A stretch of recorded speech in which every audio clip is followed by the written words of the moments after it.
Perang cuitan tentang agama antar netizen sudah jadi tontonan lazim. Seperti yang terjadi pada dua akun ini. Bahkan, tak jarang cuitan-cuitan yang ada berujung pada ujaran kebencian.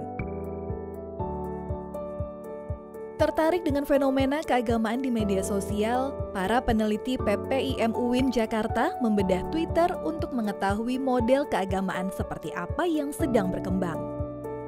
Menggunakan metode kuantitatif dan kualitatif, peneliti mewawancarai setidaknya 15 akun pesohor di Twitter. Di Twitter, kami menangkap 1,9 juta cuitan yang disaring menjadi 0,5 juta tweet dari 100 ribuan dan 7,4 juta followers. Dan begini hasilnya.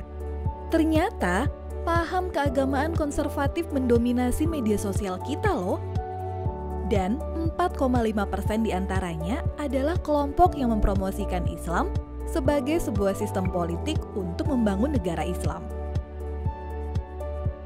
Cenderung lebih sedikit, paham keagamaan lain yang juga ditemukan adalah paham liberal dan paham moderat. Lantas, apa sih yang dimaksud konservatisme, liberalisme, dan moderatisme dalam penelitian ini? Konservatisme adalah paham keagamaannya sangat literal dalam memaknai Islam. Mereka berpendapat hanya tradisi Islam awal saja yang layak dijadikan sebagai acuan berbagai sendi kehidupan. Liberalisme merupakan aliran keagamaan yang berusaha melampaui batas-batas akal, tradisi, norma, dan nilai yang telah disepakati oleh komunitas Muslim.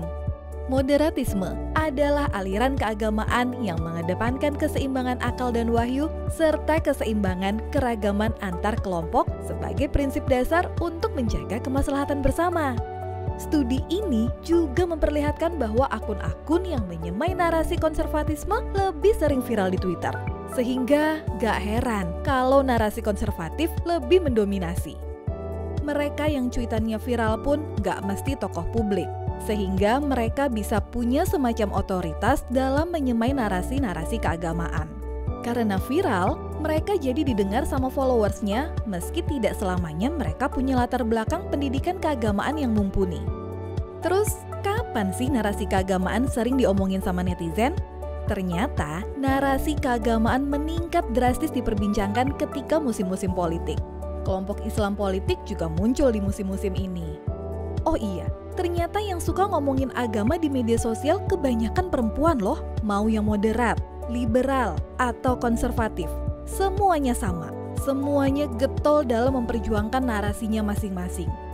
Meskipun semua perempuan terlibat aktif, tapi narasi tentang perempuan di media sosial masih didominasi narasi konservatif. Nggak ada larangan sih jadi orang konservatif.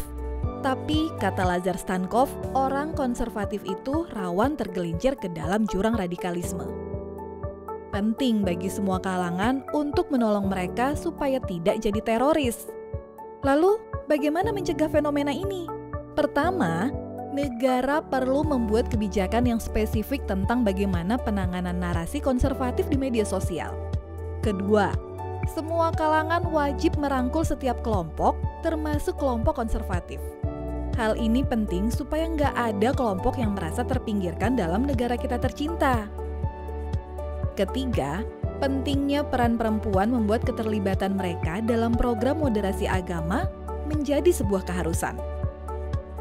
Keempat, ketika menggunakan influencer untuk kampanye moderasi beragama, penting untuk memilih yang punya skor optimal dalam menyebarluaskan narasi.